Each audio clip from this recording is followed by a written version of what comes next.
Incredible! This is The Grove Podcast. Yeah, what, sorry? Did you think you weren't Essie? Who's Eze? Essie.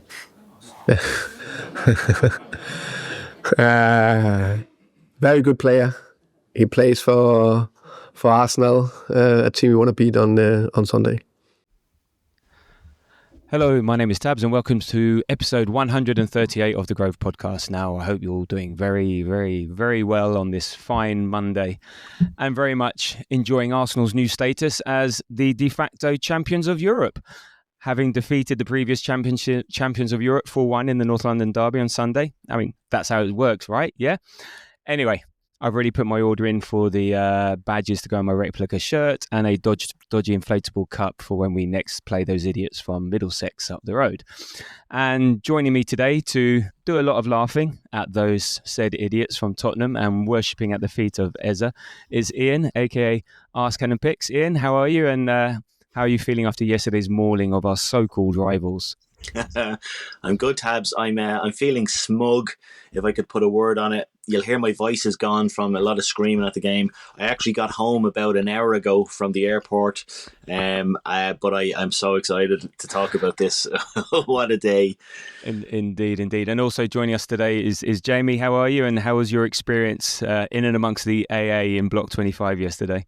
It was superb, actually. Yeah, although I did fear for my life at one point when I think the second went in, and I nearly got dragged across into the aisle in front.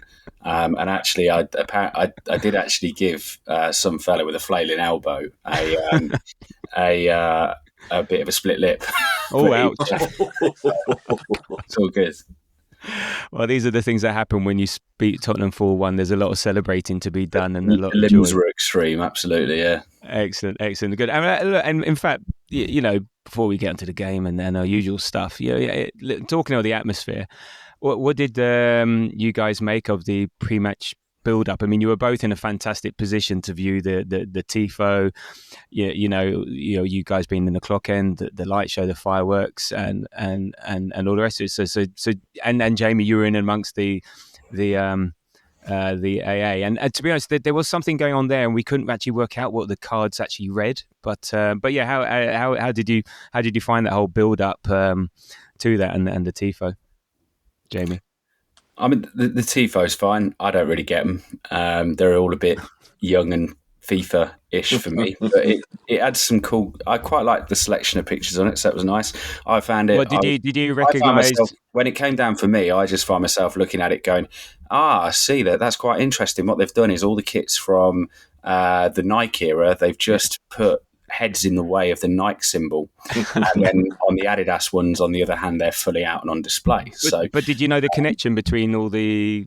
They're all Tottenham goals. Yeah, yes. all goals. I recognise that right away. Yeah. I didn't get that till today. I didn't. It was a super cool. No, super cool graphic, and I liked that. Yeah, immediately I just that's. I think I saw Thierry mainly straight away, and as soon as you see the Thierry one, you're like, oh yeah, so that one is that one, that one is that one, that one is that. Tony Adams, wins the FA Cup semi-final at Wembley. Yeah. Yeah, there's a few good ones there. So it was nice and lovely and everything. As for the other stuff, it's a bit weird actually. I'm generally like, my instant reaction is I don't really care for it much at football. But then at the same time, I know that I've always really enjoyed it at Murrayfield when I go to Scottish Rugby. It's said they make a massive deal out of it, and God knows if it's ever against England, it's absolutely fucking crazy. Honestly, you'd think that there was a declaration of war going on generally. It's like you spend about half hour watching a bloke in kilts going about with claymores and stuff threatening people.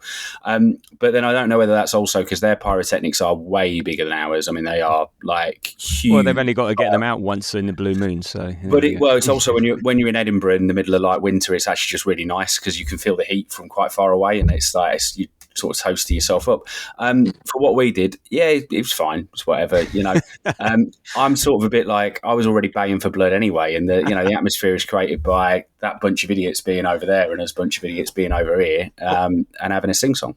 Well, I'll get to, and Ian, I'll get to in a second to get your view. And sorry, listeners, again, we're turning this into some sort of Scottish podcast at the beginning of the show. That was not deliberate. I was just giving a comparison. All right. It's always shoehorning it in. Relevant experience. How was it next to the Spuds fans? You were there plastic. I was going to say tin pot, but plastic. And actually, the shame goes even further that they can't even get inflatable versions of the trophy that they actually won. They have to get one that they didn't win to try and prove a point which doesn't exist. So, but I did, and actually from where I'm like up at the North Bank end, and I couldn't hear them. There seemed to be no to and fro, and there was nothing. They surely they had 30 minutes to actually warm into the game, or did they realise that they were so bad that there was nothing? How was it between the two? Because I just heard nothing from them. Ian, I'll let you go. Oh yeah, sorry, Jim. Yeah, yeah. Any time that lot started to sing, the Arsenal fans just piped up. They either simply booed them, like as soon as you could hear them piping up, you could just hear "ooh," like as in like we were just drowning them out. I was really hoping that if they ever sang, or if they had sang that Champions of Europe song, that like we would all just literally laugh, because I think the sound of 55,000 people laughing at them would have been hilarious. But yeah, it was like.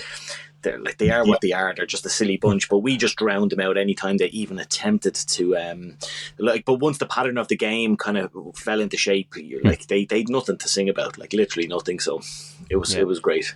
No, indeed. And look, we certainly made up for the PSG shower curtain debacle last year, and it looks like we got the supporters clubs involved, and an Arsenal fan who did the design, and I mean, all I could think was, well, we had better bloody win after all that, because you put on this big show, and so you can get away with it in a European game like against PSG or Real Madrid, because you just don't have that rival banter. But if you do all that in a North London derby and you don't win, it just adds to the thing. So my only thing was, we better bloody win, and win we did. And comfortably. And in today's show, we're going to relive and extract all the joy of that 4-1 win over Spurs. We've got a record number of listener 3-word reviews, followers 3-word reviews to get through, and then we'll finish with a preview of Wednesday's big Champions League clash against Harry Kane and Bayern Munich. But before we get on to that,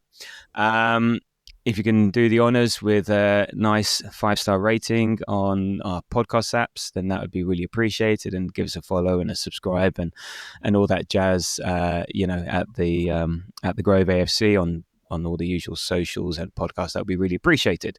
Okay, anyway, enough of that. Guys, Jamie, I'll kick off with you. What was your highlight? And you don't have to have a low light. I sort of picked one out. Highlight and low light from yesterday's 4-1 demolition. Now, I'm trying to think of all the words I can say to describe beating Tottenham 4-1. So, demolition of Tottenham. Highlight and low light. Low light was probably that I missed the real-time third goal, because, half-time sneaks up on you, and I was literally just in the tunnel as it was going in. So I couldn't quite see a screen. And I couldn't quite see what was going on down there. And then, all of a sudden I'm seeing the goal sign go around and everything. It's like, all right, bloody hell, that was a bit nifty. So that was a very, very slight low light, but obviously saw the replay straight after. You see how good a goal it was, watched it back about 4 times afterwards. So that's all been good. And the highlight, I'm going to get there before anyone else, and just, as I shut them up, basically, innit? So, a absolutely stunning performance from him. He's kind of getting better and better, and then this just feels like the huge arrival moment, doesn't it? So, and to do it against that, against them, not for so many reasons, but not least that they were so desperate to sign him over the summer and so convinced they were going to do so, was absolutely perfect. Absolutely perfect. No, indeed it was. And Ian, highlight and low light? My highlight was, I think we were 3-0 up at the time, and the Arsenal fans just started chanting in unison, "Are you Tottenham in disguise?" Yes. And I could not stop laughing. Everybody around me was just in tears laughing. It was absolutely priceless. And again, if we wanted to shut the Tottenham fans up, there you go. It was so funny, and so that was my highlight amongst many. Yeah. I don't really have a low light. I have one. I'm not even calling this a low light. I have one little lament. And that's towards the end when Madueke was on. Remember, Saka broke into the box and he laid the ball off to to Eze again. He could have had his fourth, but Vicario made a decent save. I was hoping that he laid it. If he'd have just rolled that across in front of Vicario, Madueke would have had a tap in, and that would have been magic ahead of the Chelsea game next week against his old club. We've had Declan Rice score against West Ham. We've had Eze score against Palace, so that would have been nice to get him, because he's no assist or goal for us so far, Madueke. But that's me absolutely nitpicking. But that's fine. He's saving it for next week. He's saving it for next week. He was Tottenham as well, Madueke, wasn't he? He started at Tottenham. Did he start at Tottenham? Yeah, he started he was a Tottenham youth product before he went to PSV, so that would have been yet another against his old club. Yeah. Okay. But no, I think he's saving it for next week against Chelsea. Off the bench. He's gonna score. He's gonna score. It's not even a low light. It was just something I would have wished had happened. No, I agree. I think I see it more as a decoy run, because Eze was on his own on the edge of the box, and I think maybe him getting a fourth would have been better than Madueke getting a one, because that would have been just like that's nuts. So for me, I'll start off with a bit of a low light, and that's the fact that we allowed the Tottenham fans to leave the stadium early. Because they needed to see and experience the full extent of that humiliation that we handed to them. So it was, that's a shame that we let them out. And some might say conceding was a bit of a low light, but actually the fact that it was such an amazing goal that is utterly pointless and utterly meaningless makes it even funnier. Yeah. So I don't. Some people might say, "Oh, we didn't keep a clean sheet," but as we discussed, Jamie on the pod, we haven't kept a clean sheet against Spurs since 2017, and I think we're always going to concede no matter what. So that can't be a low light. And I was also then going to pick up Rice's yellow card as a low light, but I didn't realise what happened. And then when I watched it back on the thing, the fact that he's just standing over Simmons and just being totally dismissive, again, very funny, worth the yellow. I think it's his first yellow of the season, so it's all good. So low lights that are basically highlights. As for me, my highlight is Eze's third goal, and again, it's to do with Tottenham. It was I didn't notice this at the time, but I've seen the replays today over and over again, and seeing Udogie slip and slide past Eze and the ball, when Eze just ever so slightly put the brakes on and then finished superbly into the corner to get his glorious hat trick. And it was a bit like Jesus and Dalot in the 3-1 against Man United, and he just sort of like sliding along. And I'm surprised we haven't seen the memes of him sliding along with Dalot into ad infinitum. But that was that was a really cool. That was a sort of post hoc highlight for me. But as you said, there's lots of highlights, and I'm sure we'll pick them up. Okay, so on to the game itself. I think the big question in terms of the lineup was who was going to play centre back, and I mean, we discussed this. Jamie said in the preview pod. I think you went Hincapié, I went Mosquera. I don't think it mattered who played there, but it seemed like it worked out. Doesn't matter who was right, though, doesn't it, Tabs? Doesn't matter. Okay, tell me why you were right and why it worked out so well. I mean, to be honest, I said to the guy next to me in the stadium, I said, me and you could have played left centre back and it wouldn't have made a fucking difference. They were so shit. That's in fairness, mate. Yeah, absolutely. I mean, it's funny, isn't it? I mean, the other part of that, Richarlison goal, as you said, like it being pointless, is also just that it was about the 10 seconds of the game that he did anything productive, really, wasn't it? Other than just whinging his arse off. It was.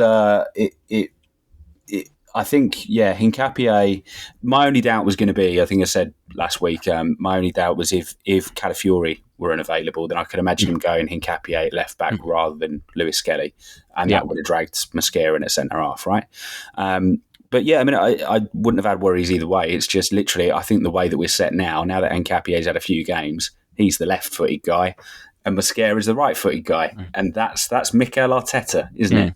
I bet you, even when Mosquera was having really nice games when he was positioned at left centre-half, it was still hurting his soul somewhat to see him turn inside occasionally and play the ball on his right foot. So, it is what it is. But I thought Hincapié was excellent. Didn't put a foot wrong all game, really. Played really, really well. I was delighted with this performance. So, and back four all did well. They were progressive. There were some, actually, the things that I was probably more impressed by at various different points with that back four, as you say, they didn't have that much defending to do. But, a lot of it was the forward play and a lot of it was the passing out of the back. There was some lovely balls that Hincapié played in particular. Well, there wasn't much defending to do, but No. but no, but it's about that Tottenham had a certain game plan. You could see in that first half the long hoof forwards like that. Yeah, basically they took all their goal kicks long. They took all their free kicks in their half long. So in terms of defending, it wasn't difficult defending, but we would get the first and second balls, and that was their job yesterday, was to get the first and second balls. And actually, it was Hincapié's header that set up the fourth goal. So it was a clearance, and he got well above, I don't know, most probably Richarlison again, and got going. So I don't think there was any sort of traditional defending like jockeying with someone trying to tricky winger or whatever, because they did nothing of that. It was just basically, okay, it's head tennis day, it's get the second balls day, right? We can do that. No problem. We're big units all across the back four. What a mental tactic to bring to the Emirates, by the way. What an absolutely fucking insane thing to think you're going to get away with. And it's weird because Thomas Frank's come to the Emirates with Brentford teams since we've been had this kind of back line, and hasn't actually played that way. Yes, the quick exits are a big part of it. Yes, the kick into the flanks off goal kick and whatever. But he doesn't have the personnel. He doesn't have Ivan Toney, mainly. That's probably the biggest part. But also, they don't have. They're not set up to be able to do that, and they didn't play quite that way with Brentford anyway. They were, as you say, very second ball based, very kind of dominant. They certainly weren't just lumping it long, though. They're very, very careful and directed in the way that they did play in direct.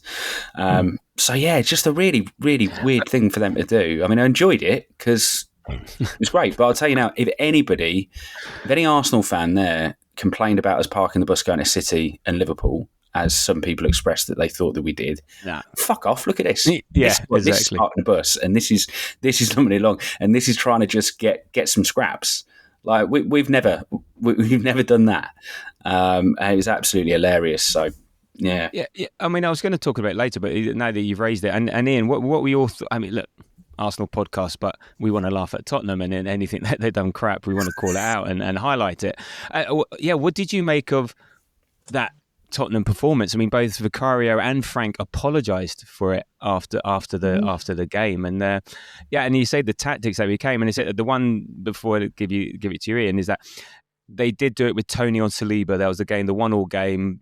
Tony gave Saliba a hub, and we've had harder games against Brentford than this. So what did you make of Tottenham's tactics and setup and how they performed? Yeah, it was completely abysmal on their behalf. Like Thomas Frank, as we know, I think he's a bit of an Arsenal fan. He does nothing but praise Arsenal. I don't know. Did he was he just thinking that I don't think there's a way to beat these, and he just set them up funny or something? They're anti-football, as Jamie said there. Like one of my little kind of guilty pleasures is I love going on to the Fan Reaction TV YouTube station. They're absolutely. I used to scoff at these guys who record themselves, and I kind of, in a little way, I kind of still do. But the reactions that you get out of them, and Mark Goldbridge, to be fair to him, as we know, he's a United fan. When the Trossard goal goes in, he actually had a go at Spurs. He said like this. Take that, this anti-football defensive nonsense. Like he said, Arsenal are trying to play football here. Because I actually said it to the guy who I sit beside, Kasim, in the stadium. I said, we're the ones that get all the bad press in games like this because we're not scoring open play goals. But when you watch the game, it's the other team, the opposition. Now it's normally like much lower teams and much poorer teams who do this, and they just set up this low block. But when you have a team like Tottenham who spend hundreds of millions, and have this fancy stadium that they keep banging on about, and they set their team up like this, it's embarrassing on their behalf, like embarrassing.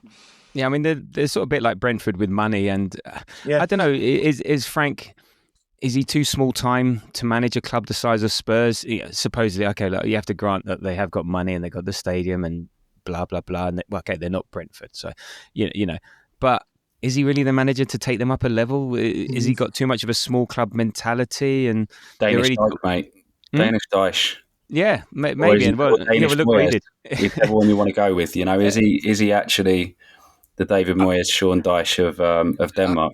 I reckon he'd be a great number 2 at a top club, But to be the man at the front, and you compare to him and Arteta, it's just chalk and cheese. And also just something about him. I was just thinking. I said to the guy next to me at half time, "Can you imagine him getting angry? You know, throwing teacups, trying to get a reaction out of that team. He just seems a bit too nice. And look, maybe he's great tactically, and that's why he may be that good number 2. But to be the front man, I don't know. And look, they set up.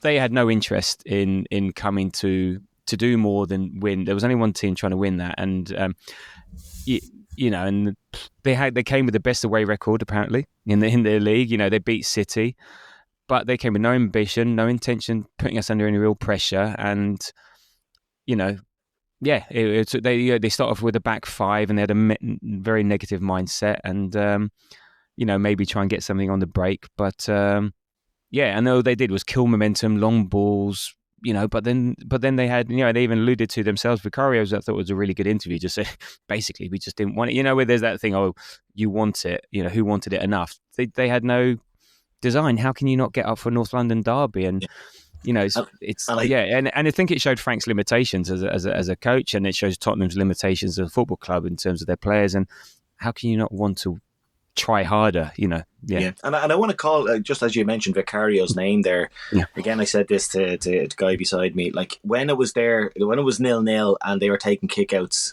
Vicario was taking 20-25 seconds to kick the ball out, just blatantly wasting time. And as soon as they conceded, he was like David Raya up the other end, like taking goal kicks within 5 seconds. Like, and I know obviously he's getting instructions to do this, but you can't come out and apologise when you're doing that kind of stuff, Yeah, they had a certain game plan, it's for sure. So look, and we sort of just moving on in terms of the lineup, back to lineup, and it was good to see on the bench we had Nelly and Madueke back. So we're starting to get some of these players back. They were never going to start given the team that we had and where they're coming for, but it was good to see them back on the bench. The bench is suddenly starting to look that little bit stronger, just more options depending on the game state, whether we needed them like we did against Sunderland to close out a game, or we needed some attacking threat to win the game. So I think it's the beginning of the end for everyone else, shall we say. So in terms of the actual games and statistics, we had 1.93 xG to their 0.07, and I'm glad this goes to 2 decimal places, not 1, because even 1 would be too generous for them. We had 17 shots to their 3, 8 shots on target to their 2, 3 big chances to their 0. We missed a couple, and and their first stats are even worse. And even if you look at the field tilt, it's just red with a couple of bits of blue in it. It's just total domination. So. And before we actually get into the game, how did you actually? Oh, look, we're seeing this now. We saw basically how easy it was. How did you feel before the game? How nervous, Jamie, or excited, or dreading it were you, or after a few beers, a lot of bravado? To be honest, I just didn't really worry about it too much. I haven't really fancied this Tottenham too much under Frank. I know they have picked up results since last season, but they don't seem fully there. That's not hard given what happened last season.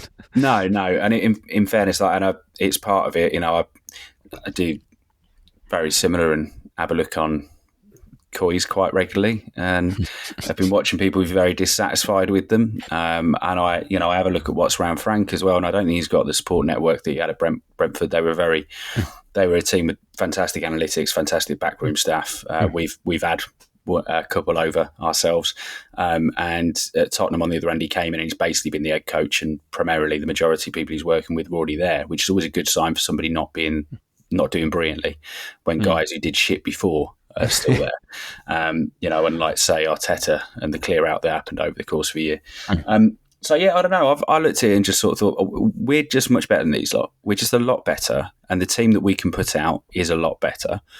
I didn't see 4-1 because I did think that Frank would set them up in such a way that they would be harder to beat, which is fucking hilarious in retrospect.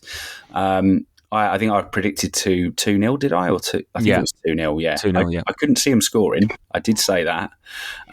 But I did think they'd just be a little bit, they'd put up a bit more of a fight. So yeah, it surprised me the degree to which we stuffed them surprised me. But I said going into the match, both me and a couple of the guys actually that were in the land beforehand saying, do you know, I thought at some stage the anxiety was going to kick in. I thought at some point the general, it's the NLD. I don't like this. You don't feel good until you're 2 up, as we said the other day. Yeah. It never kicked in. And to be honest, within 5 minutes of the game, I was just sort of thinking, this is going to be piece of piss. This they've got nothing, and it just went on and went on and on. And even as it got to kind of towards the half-hour mark and we still haven't scored, I'm still thinking, it's just time now. It's just this is all when not Patience. if. This is all when not if. They have got nothing. And seeing some of the performances of our lot, there were some people getting not frustrated because people were very much behind the team, but there were a few people getting just those little bit of murmurs or whatever. I was just like, I think we're doing all the right stuff here. We're going to be all right. So no, honestly, no anxiety before the game, no anxiety earlier on in the game. Just a really relaxing, lovely day out. It was indeed. And here, Ian, how were you feeling in the build up, and then how did you feel about the performance as you saw it pan out? Yeah, like I almost word for word what Jamie said. Like you and I were in the 12 pins before the game, and we were kind of talking about saying how relaxed we were, but we thought that would change when we got to the stadium and the atmosphere would build up. But like Jamie said, we're just so much better than them. Like just so much better. There's a gulf in class. And not only are we better than them, like literally playing football, like Arsenal you could blame Arsenal over the last few seasons of being kind of emotionally unstable, shall we say. And I thought the only thing that could rattle us is if they, got physical or turned it into a wrestling match and we kind of got involved in that. But even when I thought of that, I thought, no, we're this season we're different. We're a different animal when it comes to our emotional state, shall we say. So like I had no kind of worries, and again, as Jamie said, when the game kicked off, and I said it earlier on, once the game settled into a pattern, that's why the Spurs fans are so quiet. Like it was just all Arsenal, and we were controlling the game, and it was only a matter of time before we scored, and we did, and we should have even scored very early on, but we'll get into all of that. But yeah, absolutely. Like it's the most relaxed I've been watching the North London derby. It was bizarre. Yeah, you were right in the 12 pins. I was just saying, and actually what relaxed me was the City result the night before, seeing them lose. Just because I'm a bit of a safety net guy. It gave us a buffer. So worst case scenario, okay, losing to Tottenham's horrible and blah, blah, blah. But worst case scenario, we're still top of the league by 3 points. So it gave me a bit of a comfort level. And that can, because the alternative was, and we were saying this, I would have felt more nervous had City had won and we're only winning by 1 point, because then the pressure is you do have to win. If you want to maintain that, you've got to win it. So it gave a bit of a calmness to it, and then it allows all the sensible thoughts to come into your mind rather than being reactive to the game state or the state of where we are in the league. It's more a case of, like you say, we're the better team. They're no good. We're at home. Blah blah blah. So. So I just think, that made me feel quite calm, and it never kicked in. It just enjoyed it, and it was like one of the most enjoyable ones you'll see. And that's also why my reaction isn't as over the top as a lot of people, because what else do you expect to happen? So you're happy that you won, but I'm not. I've been more emotionally drained from other games in the past, like when we beat City 5-1 or the Real Madrid game, because I think the expectation levels are different. This one is sort of like, job done. Who's next? You know. Do you reckon it loosened up the boys at all as well? Because there's a good point about I hadn't really thought of that in isolation, but I think you're absolutely right that it helped me, certainly with the relaxation as well, that there's no way that we're in a worse position versus both City and, for some reason, Liverpool are still in my psyche around the idea of a title race, even though they're clearly not. But they're not even on the first page. Psychologically, it's still there. You know what I mean? You're still. They're not even on the first page of the league. I know, table. but you are still forever. I mean, I'm looking for the result now, it's because it's bloody hilarious. But also, it's still there. You know what I mean? You don't get rid of that with the reigning champions. But do you think that would have loosened up the boys as well? Do you think maybe the pressure felt a little bit less for them too? Maybe, I don't know. It's hard to, and not, it's hard to get into the mind. Look, don't know, never spoken to a professional footballer before, and never had that depth coach, so I have no idea. You'd maybe like to think he does, but then it's North London derby. He would have got them up. We're a serious club, and just the way we've approached games, and I think even Ian, you alluded to it. So like we are also bottom top of the fair play league. We don't get involved in nonsense anymore. No. We've taken the emotion out. We go in. We're a serious football team now. So just go out there, get the job done. Yes, it's nice. You look at the table, but we're going to beat Tottenham. I think it's more a case of we know we're the better team. We're at home. We're going to get the job done one way or another. And I think that's where it comes in. Maybe subconsciously it might be there, but they want to go and win every game irrespective of the position. So I think that was more for the fans. And look, in terms of the league and stuff like the other thing I was thinking about, we're just so consistent. So again, we go into these games, right? If not, we don't win every game. We're not going to lose the games. And I just think, we have that. We look at Liverpool, we look at City, you look at Chelsea, look at Tottenham, and you just think, you go in, you look at how the season's gone, you think, yeah, we're just really good, and these are the sort of games that we should be winning, and we will win. So so there we go. So just a quick announcement to say that Man United are losing 1-0 to 10-man Everton at home. 10-man, wow. Yep. Okay. They got the Idris Gueye got sent off after 13 minutes, and Dewsbury Hall scored in the 29th. So that's kind of hilarious as well. That is very good. Very pleasing to hear. So look, first half, again, one of the stats, Tottenham's expected goals was 0.000. There's no decimal point places saving them from that one. No shots, nothing on target, no big chances, no nothing. Just pure Tottenham. So, and what I really liked about the first half and the beginning, again, we talked about it into the previous post-international break. We're normally a bit slow, and actually in a lot of games this season, first half, we've been a bit slow, taking our time.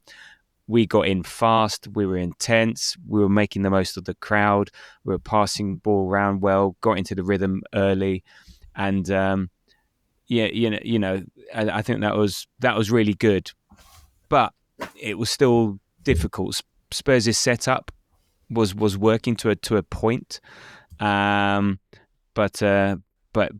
yeah, it felt like, you said, like we were saying, I think we felt good. And what I thought was interesting in Arteta's post-match interview was he alluded to about the international break, and he said it gave the coaching team and him a chance to really analyse Tottenham and the various options. If they went 3 at the back, 5 at the back, 4 at the back, that when they saw the team sheet, they could flex and change things to match what they did and change tactically. So sort of a hidden benefit of having that 2-week international break, especially when we've got a game week like we have with Tottenham, Bayern and Chelsea. Maybe it's one of the hidden benefits of having all that time to really, for this big week, to be able to analyze that. So I thought that was quite a good thing. And look, we're on it from the 3rd second. Who here thinks Rice hit it too well? If he'd have mishit it, he scores. It was, exactly. The smiling faces are telling me everything I need to know. And it was, but it was a sign of things to come. It was where we were causing trouble through the middle. A lovely little clip over the top for Rice, and he just hits it too well. We then have a couple of Saka free kicks from practically the same spot. One over the bar, the other one you expect the goalkeeper to save, but it was a bit of a sighter. And then along comes our favourite left winger of the moment, Trossard, and Jamie. You would have had a great view of this. So it was talk me through what you remember seeing of Trossard. I just remember what seemed like it's funny in my head. It's scrappier than I think it is necessarily when I watch it back, actually. But I just the turn, it's, as you say, everything seemed to be around the middle. Everything seemed to be, and it's continued throughout the game. All the space was that, about 18, on the edge of the 18-yard and just inside of it, weirdly. Really strange place for all the space to be. And, however it got through to Trossard, my mind's a mess somewhat and just too much. It was a lovely little chip by Marino from about 30 yards out. Yeah. And that's what I was saying. We did that. Eze did the little dink to Rice. Marino, he had all the time in the world. And he getting off his man and, applying the fit. But I thought in the run-up, Trossard was the man that I was looking at thinking I think he's going to score today. I thought he had a really lovely first half hour. I mean, he had a good game in general, all the way through. Yeah. But particularly that first half hour, I was just looking at him thinking, we've got... And I just kept thinking to myself, this is great. This has been like 5 games in a row of Leo Trossard being peak Trossard. This is brilliant. He's definitely on my score sheet today. If I'd have had the signal to get through to the betting sites at the time, I'd have been first goal on him, and I really wish I'd had the opportunity to. But yeah, so it felt somewhat inevitable, but I do remember we just had one a little while before that, I think, where it just sort of dribbled, just left the post, right? Yeah. And obviously, I'm right in front of that post at the time, so the fact that it went in a little bit slow motion did kind of made me feel slightly uncomfortable, but yeah, it was just very similar to what happened later on with other opportunities at the same place. It's quick feet, quick thinking, and just being that step ahead of your defender is what I'm left with from Trossard there, and it's well deserved. There might have been tiny wee element of luck in one place, but I don't think it was massive. As they say, the better you get, the luckier you get. So you know, and you're right. There's that space, like, you know, from the edge of the box to 10 yards outside the box.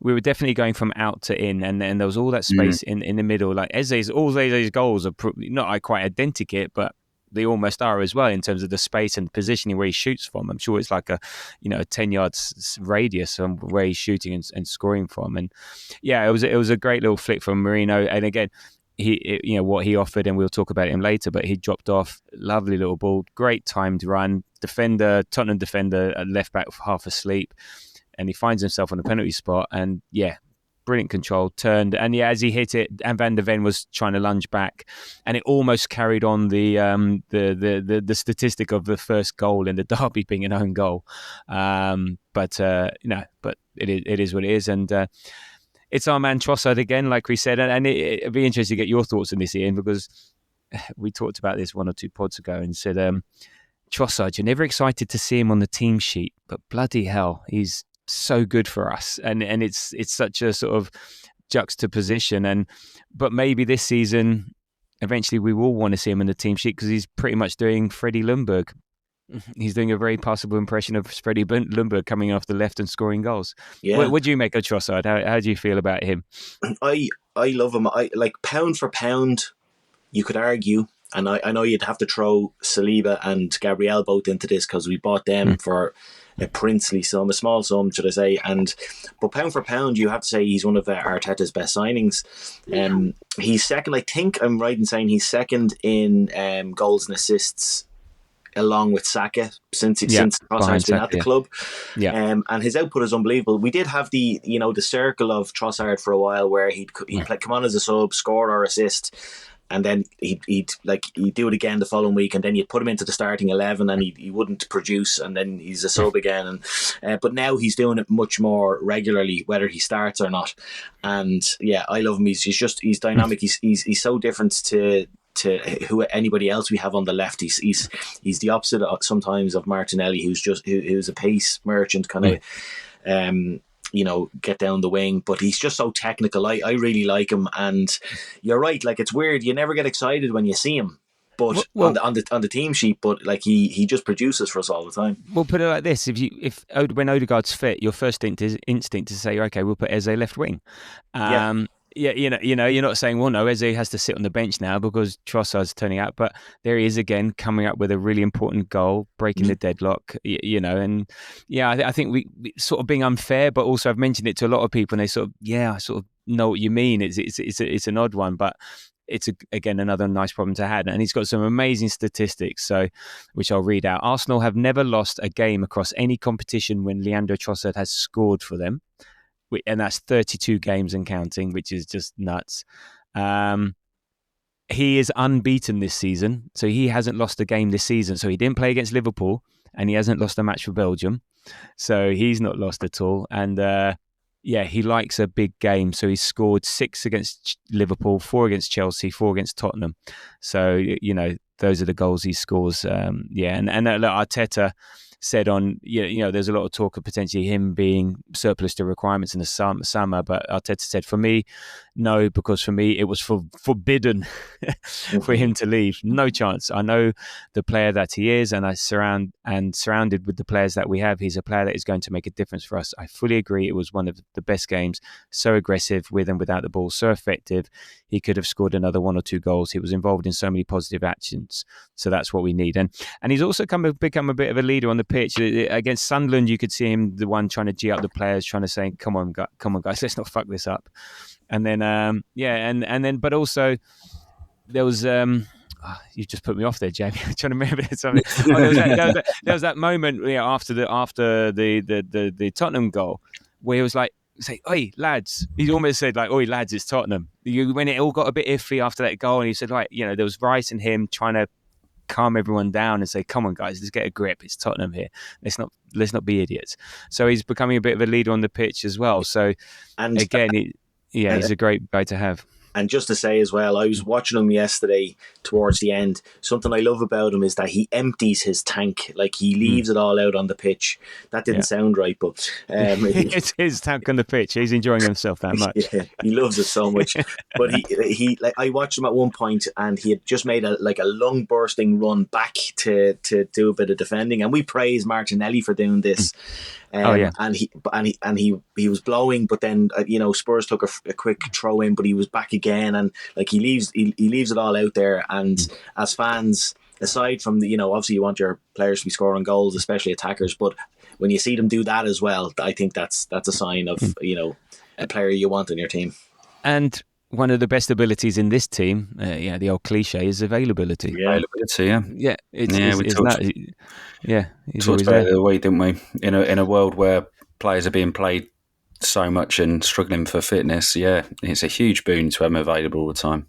Yeah. So either he's a lazy fucker that doesn't do what Arteta wants and doesn't do the running and doesn't do all the training, or he's like a Xhaka Mark II, just robust. And you get players like that. You get players that are susceptible to injuries, and you get players that can just play all day, all night, and they're pretty much golden. So cue for him to be injured against Bayern Munich. There we go. Right. Anyway, why would you say that?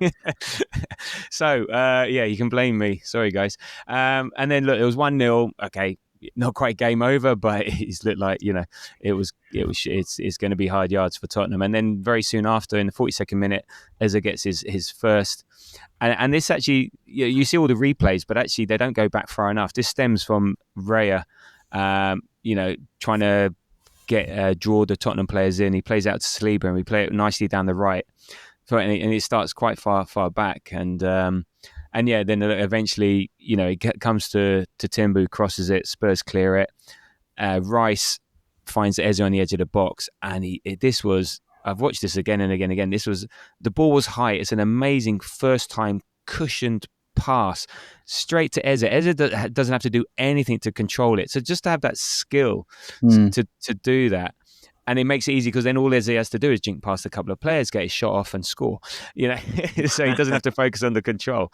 But are you saying Rice laid it on a plate from him? Eze did fuck all, and this was right on a plate. Yes, well said, perfectly done. So and look, you would have had a great view of this, Ian, from your vantage point. And you would have been, what a goal! Yeah, lovely goal. It was a lovely goal, and you're right, Rice, the lovely cushioned pass, because the ball kind of came at him at an awkward height and an awkward angle a little bit, and he had to adjust himself nearly mid-air as he was trying to knock it back to Eze. And I mean, that's why we have him there. Like, he's different to Odegaard, we know, but that little quick feet, that quick action, Trossard has it as well. That's what makes the difference. And I love what he did in that he had an instant shot. Like, I love Martin Odegaard, and I mean nothing by this, but you get the feeling if that was Martin Odegaard, when the space closed down, he would have tried to lay it off to somebody. He wouldn't have taken a shot. He wouldn't have taken the chance. Yeah. And I feel Eze has that, and we obviously it was proven more as he took more shots and scored more goals throughout the game. But it was a lovely goal, and as you said, it was a much bigger build up to it than you see in the highlights.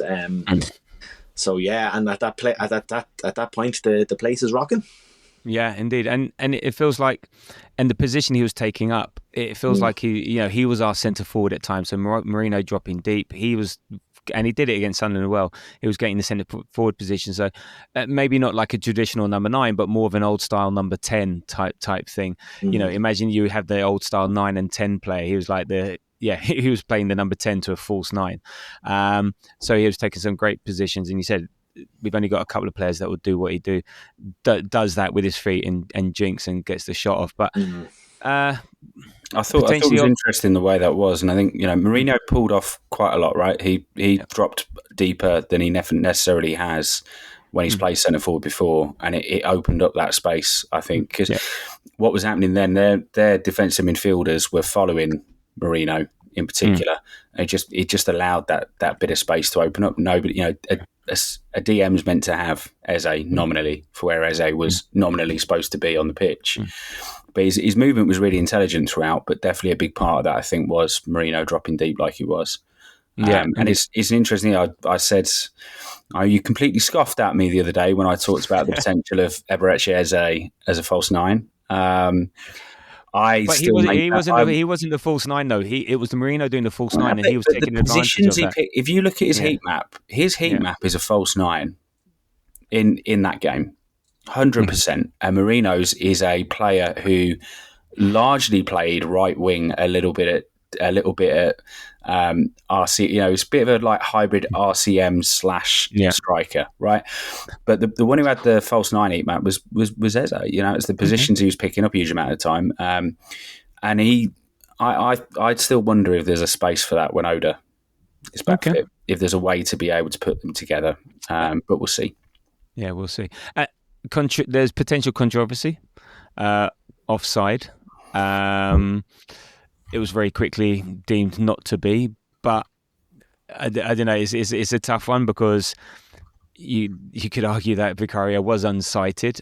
Whether it would have made a difference to him saving it, there's one being unsighted and two, being able to save it. But then again, it did go under his arm, so I don't know. It's a tricky one. Maybe we've benefited and this often happens when they overcorrect themselves once they've made a potentially wrong decision. So sort of stems back to, and it's funny how these things happen. Like, in the last 2 weeks, nothing happens, and they're like London buses, 3 come at once. So there's the Liverpool against Man City one where Robertson ducked and the game goal was disallowed, and then two goals over the weekend, the Forest one and the Arsenal one.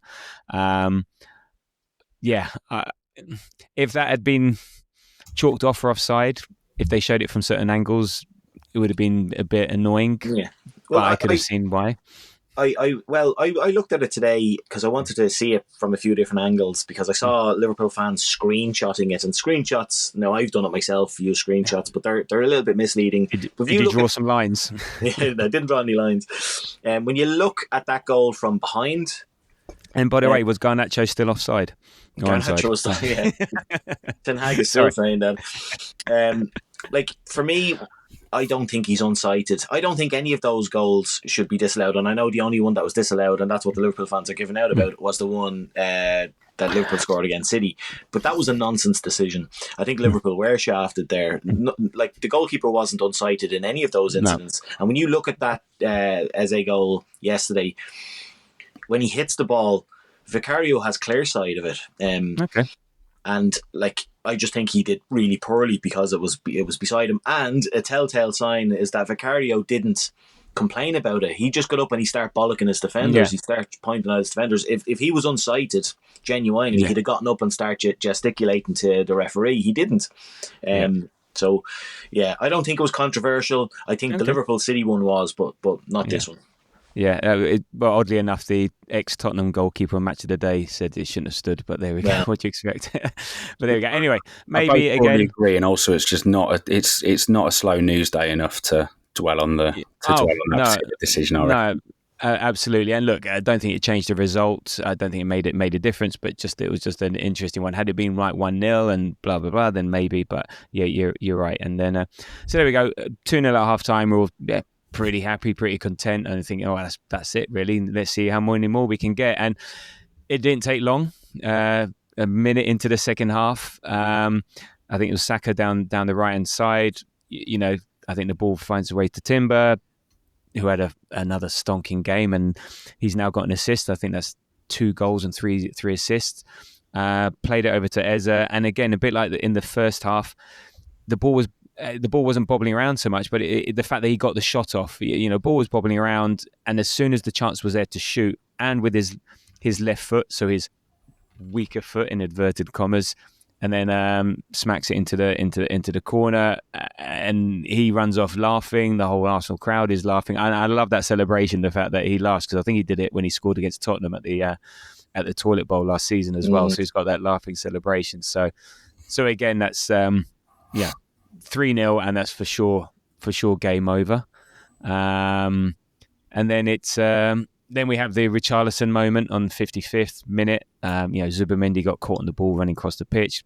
Good tackle by Paulinho. And look, fair dues. It's a great finish. They're not easy, and it was inch perfect because Raya was almost there, and it just got into the one place that he couldn't get to. And it was a bit like Mateta against Palace last season, against capitalising on a mistake on a tackle. And Zubi was a bit casual, but again, it's funny that it doesn't mean anything. So I think another Spurs worldie that means nothing. Yeah, I think when it comes to Zubimendi there, obviously he was at fault, but if you watch it again, you can see him. Richarlison's just off his right shoulder, and you can see Richarlison, but he has no idea where Paulinho is. And I think he, like, literally half a second he was about to pass it, and he just got robbed. And look, I absolutely hate Richarlison, as we all do, with a passion. He's a major wank spangle, as I like to call him. But it was kind of cool. Now, I wouldn't say this if the match finished 1-1 or something, but it was kind of cool to see a goal like that in a weird way. Some people might not like me saying that, but yeah, look at it. It was what it was. Yeah. Echoes the past, though. Like, former Tottenham player Naeem did it, and Ronaldinho did it to our keeper, a Brazilian, and then David Bentley for Tottenham. There's always a bit of a link in the halfway line goals. Yeah, and the Spurs fans were going crazy at Richarlison online afterwards, because apparently the Premier League posted his goal, and he like reposted or whatever on Instagram, and they're saying, I cannot believe he's doing that after getting thumped 4-1 away at Arsenal. Yeah. And he was shite all day. It was wonderful. Yeah. He was shite all day. He was his usual wound up self. There was one point where he got really ratty, and Declan Rice obviously had a bit of a pot with him, didn't he? I think, but there was one moment he was particularly ratty, and I thought, this is great. Like, I love when he's really ratty, because he generally, it doesn't motivate him. It doesn't seem, at least. He seems to just continually whinge, and then at some point he'll score 2 goals against Burnley, and he'll do this stern face as if to show the world that he's world class yet again. That's Richarlison's normal pattern, isn't it, really? Yeah, and it was particularly funny after the what he thought was the winner against Man United, taking his shirt off, thinking he's won the World Cup, and lo and behold, it's the history of the Tottenham, as they say. There was one person that was upset. Guess who this is? I'm very upset that we conceded a goal, because I think we conceded nothing, and we conceded a goal that I'm not happy about. We can always improve in every department. That's fine. There you go. Begins with an A and ends in Arteta. So, there you go. He's always upset. It's either duels or conceding goals. And then the game got a little bit scrappy, and the crowd got a bit antsy. And I was going to say this was a low light for me for a few minutes. For a few minutes, it was just sort of like, do you understand that? Did you feel any anxiety at all? Because there were people around me just started to get a bit, and you could hear the crowd getting a bit murmury, and just even the players started to get affected for 5-10 minutes. But there was no tension, was there, Jamie? There was nothing to worry about. Nah, not particularly. Around by us, at least. Anyway, we were I think everybody was just singing and dancing. There's no way they're not going to score 3. Who gives a crap? You know what I mean? It's just when was the last time we let in 3 goals? Yeah, we haven't. I don't think anything got particularly antsy. I think definitely there was a little bit of a feeling of, okay, look, be nice if we could get this right by the back of the script. We could start to control this a little bit. Let's not let them have a moment. Was a general sort of thought, but I don't think certainly anywhere around me anybody was particularly sort of worried. It was all fairly calm. It was probably just a little bit it was 5 minutes where you felt slightly less inclined to take the piss out of Tottenham, which Yeah. Slight dampener for those 5 minutes, but you get on with it. For me, I thought the only I wasn't annoyed at all, but I was thinking that goal potentially stopped like a 5 or 6-0 to Arsenal. Yeah, like we had such momentum that we were so on top that it could have been like just a day for all days. But no, I was never nervous that they were going to come back at all. Maybe it was a bit of a upper tier thing near me, but yeah, no, I wasn't worried. And I always felt what happened was going to happen. I always felt that we were more likely to get a fourth and Spurs were going to get a second. I think that was always odds on. And that Eze gets his hat trick. And as I said earlier on, it starts with a great Hincapié header at the halfway line. Ball ends up with Marino.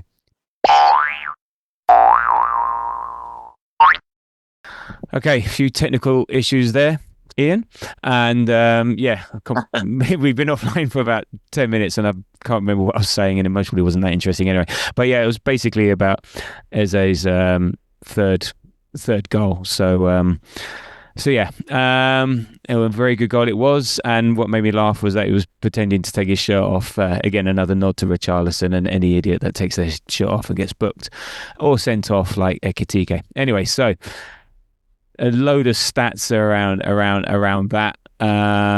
First off, I think that's the first hat-trick in the North London derby since Alan Sunderland in December 1978. There's only been like 4 hat-tricks in the 212 competitive versions of this fixture, and 3 of them by Arsenal players and only 1 by a Tottenham player, so that's another 3-1 victory for Arsenal. Ted Drake being the first to achieve it in 1934. I don't know who the other Arsenal player was other than that. Oh, no, Alan Sunderland and Eze, and then Terry Dyson for Spurs in 1961. So there we go. Who? So yeah, who exactly? So and look, it topped off an amazing performance. He almost got a fourth in the 79th minute, like we talked about earlier.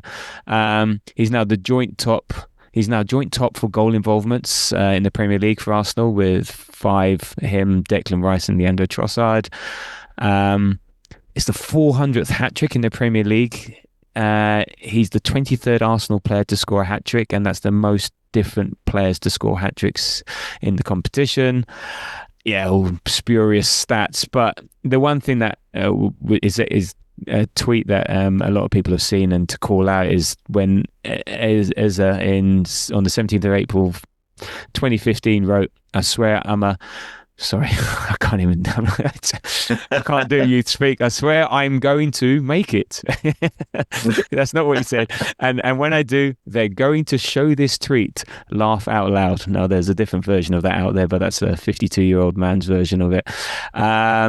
Yeah, thoughts on Eze, his performance. I mean, just one quick one. I think there had been some doubts on his impact in the team and stuff like that, and what his output would like. I think we could see the green shoots of it, but it hadn't quite come together. And yeah, what a time for it to come together. And yeah, Jamie, thoughts on his performance and his impact on the team?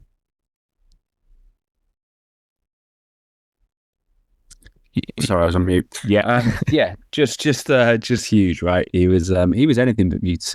He was absolutely phenomenal. And yeah, as I said earlier, kind of, feels like a real statement of arrival kind of stuff, right? We've seen good stuff already, but I think that was real. I am putting myself in the spotlight, and I'm going to be hopefully a bit of an Arsenal great. And we'll, there's no doubt in my mind, if this turns out to be a championship year, that's one of the absolute standout moments and standout performances. If we get a couple more to rival it, brilliant. But at the moment, that's top of the season, right? So, yeah, absolutely super stuff. No, indeed it was, and look, that was game over. And look, we can only beat what's in front of us. I mean, Spurs were incredibly insipid. There you go. There's another word for you yesterday. And there was some brilliant stats. You're going for alliteration now as well. Yeah, incredibly make yourself insipid. get more and more tongue-tied at this point. Yeah. Like, just look for some more diverse superlatives. Okay, they were shit. There we go. And there were match stats there that Sky was showing yesterday. So in terms of their rankings, so it was, again, just arbitrary stats they make up to make a story what they want. But they played 392 Premier League games since the start of 2015-2016, and yesterday's stats were up in the 390th worst, the 391st worst, the 391st, the 383rd. This is like shots, expected goals, touches in the opposition box, passes, passing final third. Again, we can only beat what's in front of us, and there's been a lot of good teams that don't beat bad teams as well as we do. So, I'm not going to read too much into that because it's a North London derby and they should have turned up and done a better job. But what was also good on our side, and again, changing the narrative, and look, the narrative was yesterday all about Eza, was the whole, set piece FC. Now, 11 of our last 13 goals have been from open play, and we've scored more open play goals than any other team in the Premier League in November. So, 4 goals, not a set piece in sight, and it just shows how we can flex as a team towards that opposition allows. If we need a set piece to break them open, we'll do that. If we need a nice little dink over the top and Trossard to break them open, we'll do that. Look, there's going to be harder games ahead, but it just goes to show our quality and what we can do and how flexible we are. And there we go. So, Ian, any other players that stood out for you yesterday? Anything else that stood out from yesterday's performance? Aside from Eze and Trossard, as we spoke about, Declan Rice was a machine. He was unbelievable. He was really good. He was all over the pitch, as you call him, the lawnmower. He was really, really good. And also Timber, I thought, was low key, really he was sensational. I think those two, the whole team played really, really well, but those two, I think, deserve a mention other than Eze and Trossard.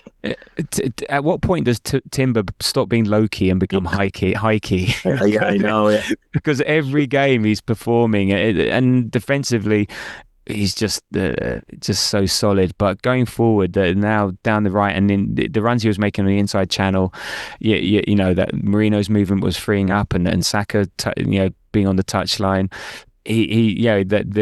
he's now he's an attacking threat in terms of 2 goals, 3 assists.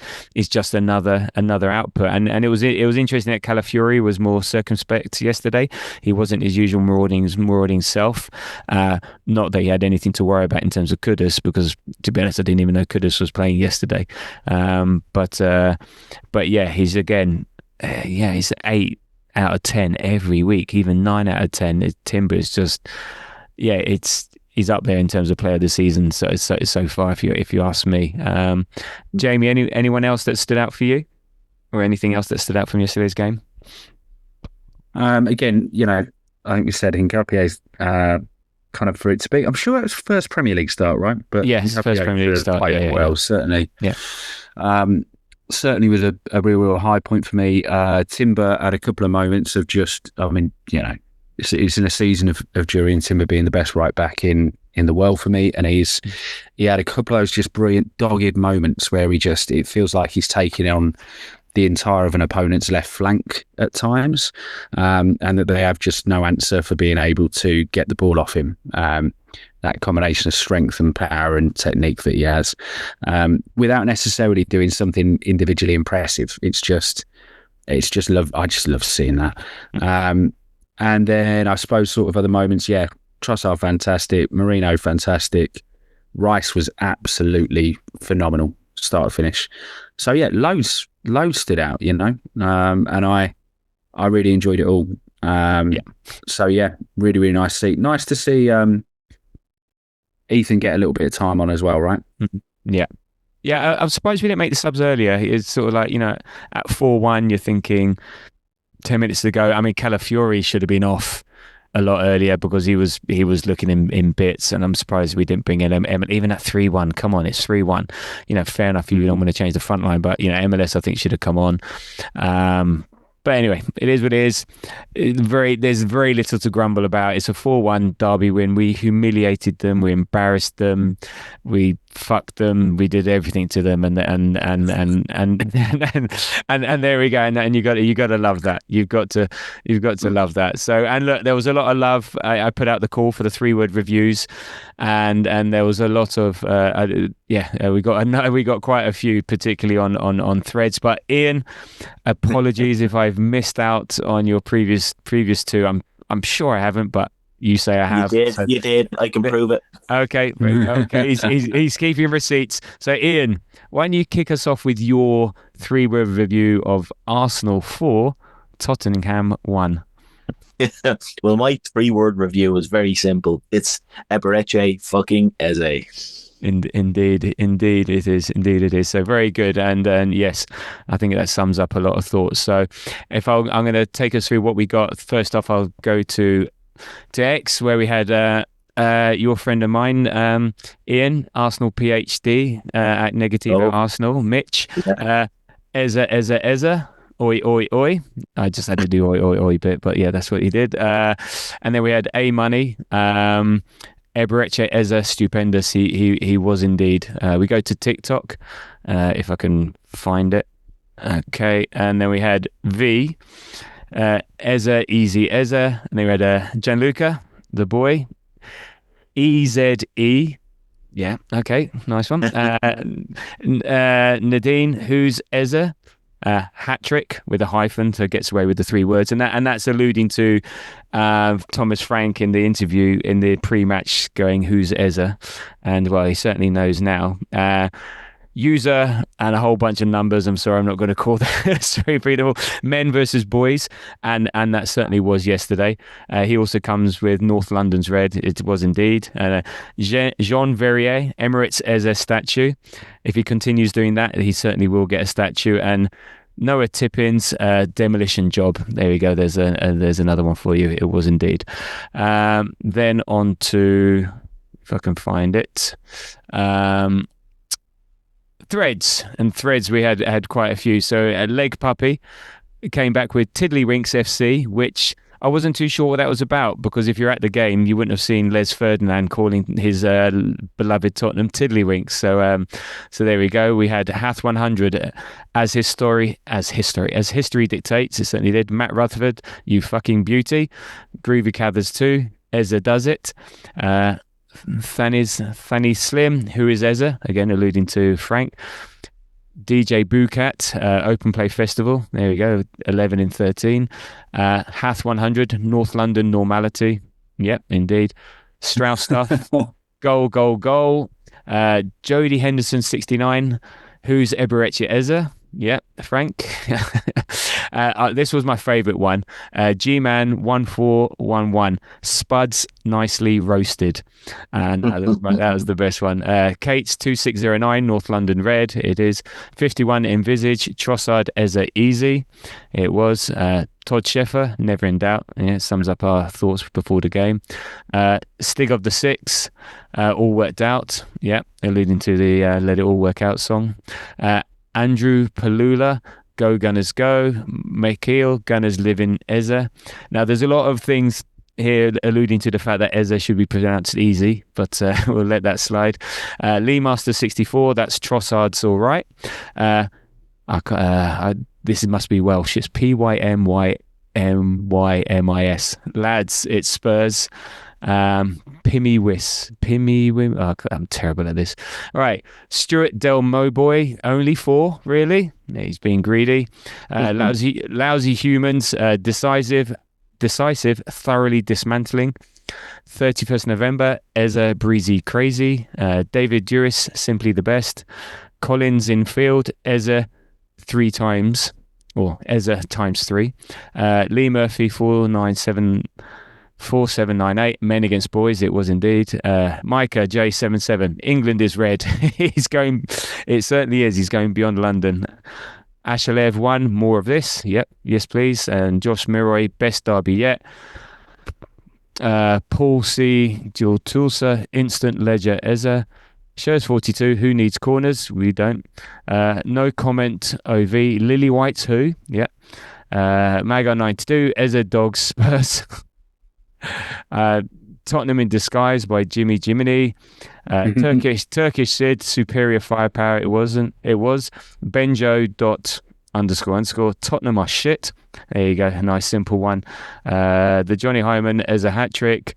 Baron 456, and this is in response to your one, Jamie.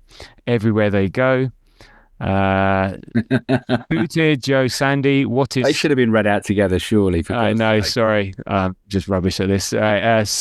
Sute Joe Sandy. What is Spud? yes, indeed. DDTNG battered everywhere, and Pablo Reyes 552.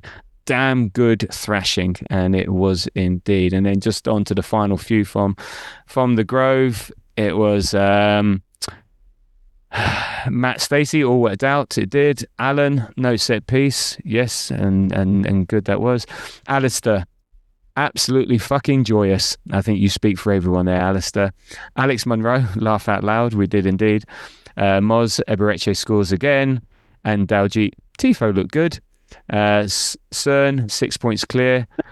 And then finally, Tottenham get battered by Jamie Payton. And then finally from me, London's always red, and it always will be. So we are 6 points clear of Chelsea. We have the best goal difference. We have the best number of goals scored, equal with City. We've got the best goals against. We're just basically better at everything as far as the Premier League is concerned at the moment. And the final statistic, which means, Ian, you can book your hotel, is that the biggest leads after 12 rounds of games in the Premier League history.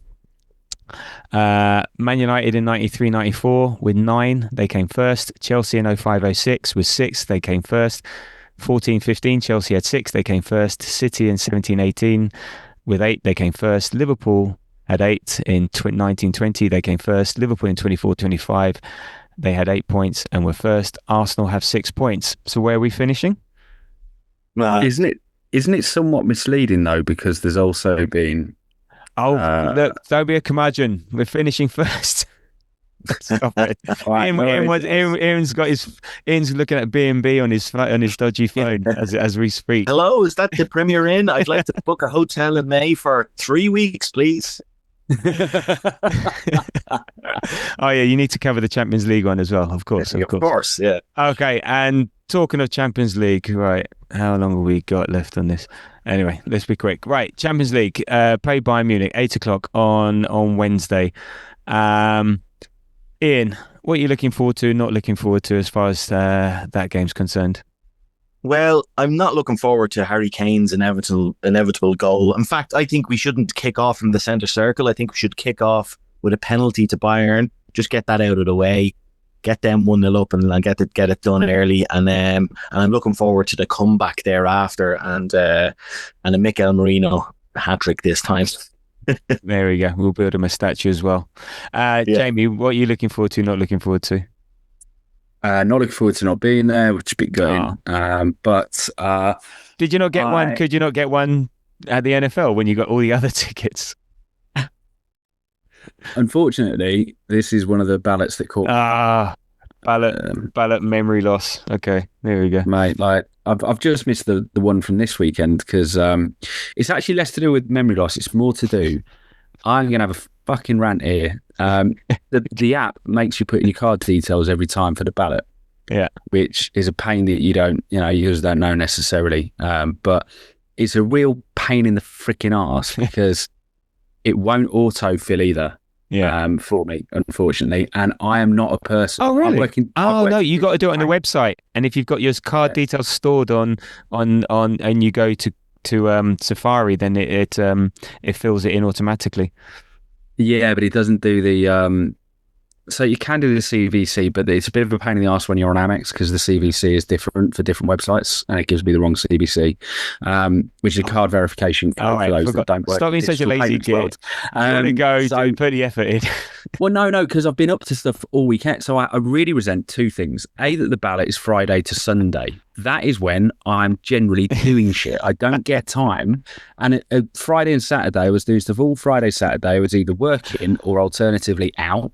And then all Sunday I was out. I literally finished I left the game, came back to get my girlfriend to go to a gig. Like, I have not had the opportunity to sit there fighting with the bloody queue, followed by having my card on me, which I never do. I don't carry a card of any description at all. It stays in the house. So that's a real pain for me. So look, just the Silvery Works and Digital Payments and Flows, these are customer pain points that I hope that Arsenal will address. Because both of them are awful experience points for me. So so as a result, I'm not going. I will be going. Also, if I'm honest, it is in the back of my mind that I'm pretty sure that game's going to drop to Reds that weren't in the ballot anyway, because it's against the shite team, isn't it? So it'll be all right. The Kairat Almighty. Exactly, that's the one. So I'm not overly concerned with it. Bayern, back to Bayern. Back to Bayern. I'm a bit good not to be there, because the thing I'm looking forward to is the potential for revenge.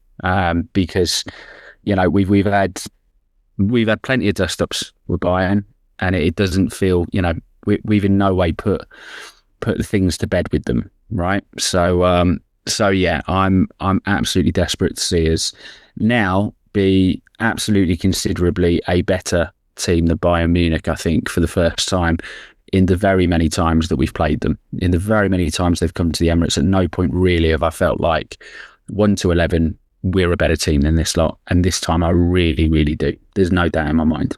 Okay. Yeah. I mean, for me, I've got Kane, like you, Ian, or maybe you stole mine, but I'll let you have that. I genuinely didn't see yours. Okay. So then, great minds think alike. We both said Kane's inevitable penalty goal, and like Jamie, just putting one over Bayern because we owe them. So there's a lot of history to get rewritten as a result of this. But if you look at my prediction later on, it might not be done. Anyway, so how do you? Any thoughts on how we're going to line up, how we're going to approach the game? Does Arteta go strong? We've got Chelsea at the weekend, which for me is the bigger fixture. But Chelsea also have Barcelona at home this midweek, so not an easy game for them. I think he likes to go strong in these games. It's Bayern Munich. I think he's going to have, like what we said, we're going to have history to rewrite, and on his mind, we would prove a point. And if we win this, we've practically secured top 8. So and being higher up does benefits. But yeah, Jamie, what do you think in terms of lineup? And for me, I think the positions are sort of left back and maybe left wing. But yeah, give me an idea of what you think his starting 11 is going to be. Same team as against Spurs. Okay. Yeah. Okay. It's very boring, but I don't think Mikel's really the bloke who changes things that aren't broken most of the time, unless there's somebody significant to come back in. And I don't think somebody significant is going to come back in this game. And Ian, do you share those sentiments?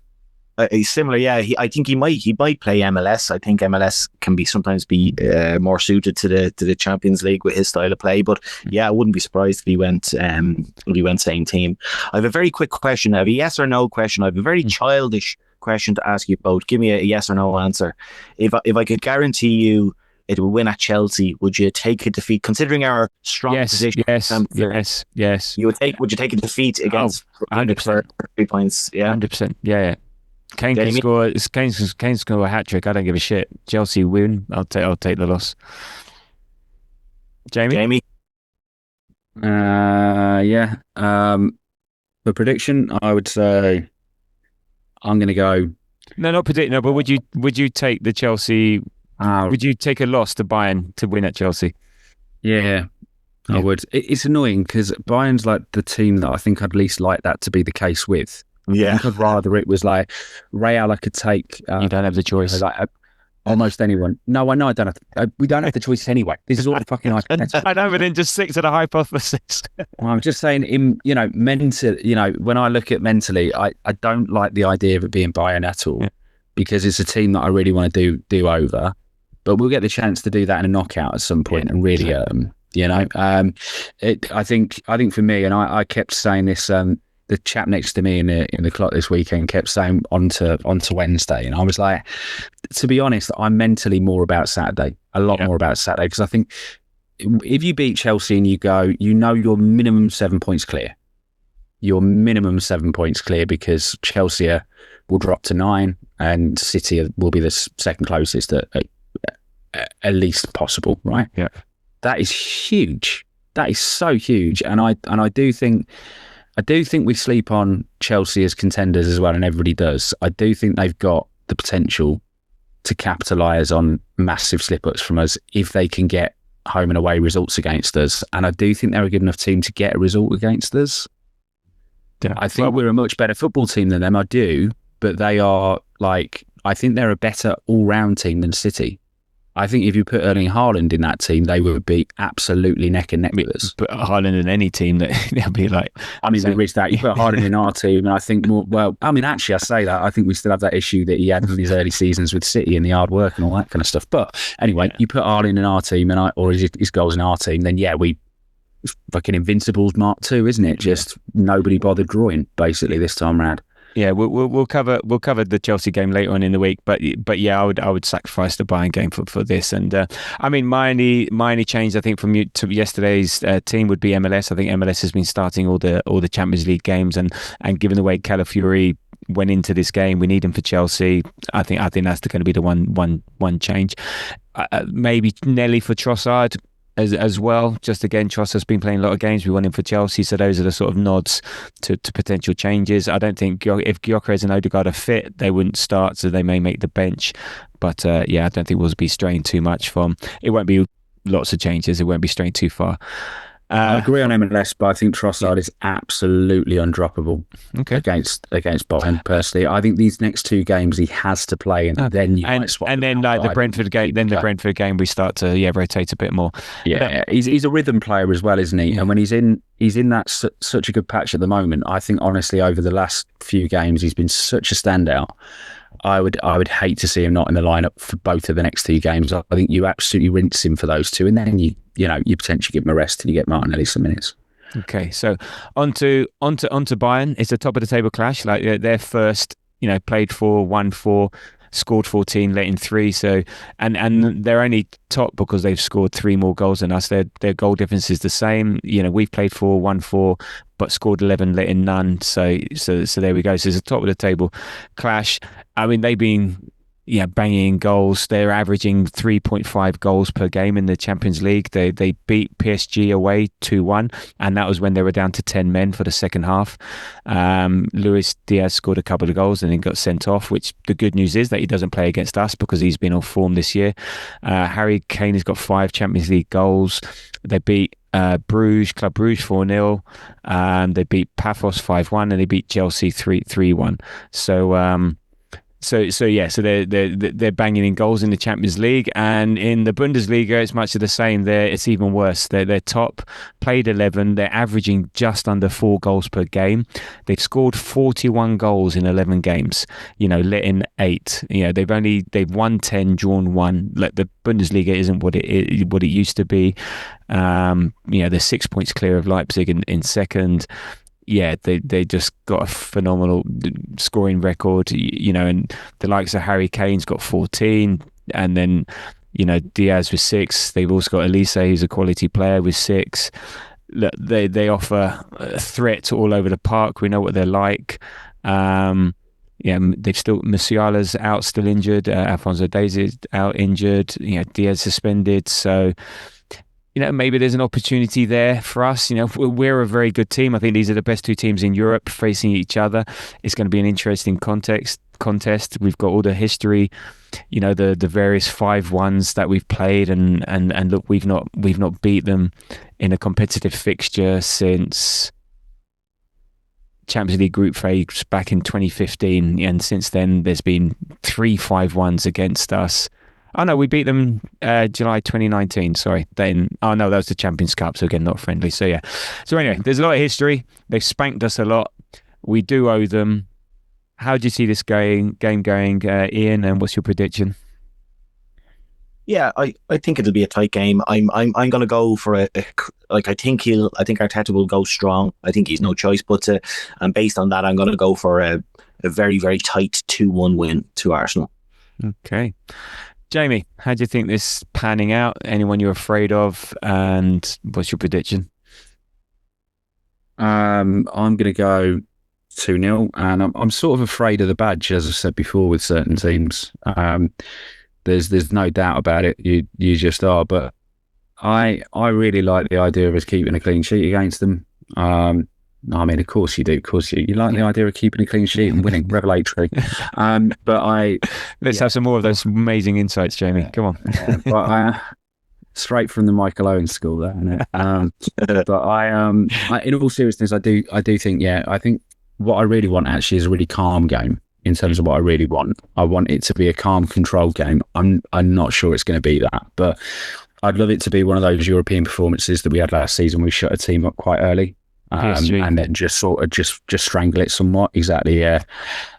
If we could do that, then I think that'd be fantastic. I do think in the league stages as well, from what we're seeing in this new format, where you don't have the back and forth, we're at home and we're away.